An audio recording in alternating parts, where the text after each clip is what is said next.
এরা বলে সবাই গুমরা হয়ে গেছে, হুজুররা সব শেষ, সব ধ্বংস, সব ইসলাম থেকে সরে গেছে, ওনারা ইসলামের উপরে আছে। আর নবীজি সাল্লাল্লাহু আলাইহি সাল্লাম আগেই বলে গেছেন, যে ব্যক্তির সুর টোন গলার এরকম দেখবা বলবে যে মানকালা হালাকান্না, সব গুমরা হয়ে গেছে, সে একলাই সঠিক।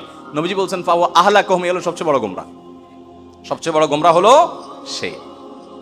আরবি আয়াত আর কোরআন আয়াত উচ্চারণ করতে পারে না বিশুদ্ধ করে, পেটে পাড়া দিলে আরবি একটা শব্দের অর্থ বের হয় না, এ বলে ইসলামের এমাম হয়ে গেছে। মানে কিয়ামতের আগে যে বহুত পাগলামি ছাগলামি দুনিয়াতে হবে, তার বড় প্রমাণ বোধহয় আমাদের প্রিয় মাতৃভূমি। যত রকমের ইসলাম আর যত রকমের এমামের গজানি এখানে হয়, দুনিয়ার কোনো দেশে এত হয় বলে আমার মনে হয়। আল্লাহ তাআলা আমাদেরকে হেফাজত থাকার তৌফিক দান করুন, আমাদের ইমানগুলোকে আল্লাহ তাআলা হেফাজত করুন।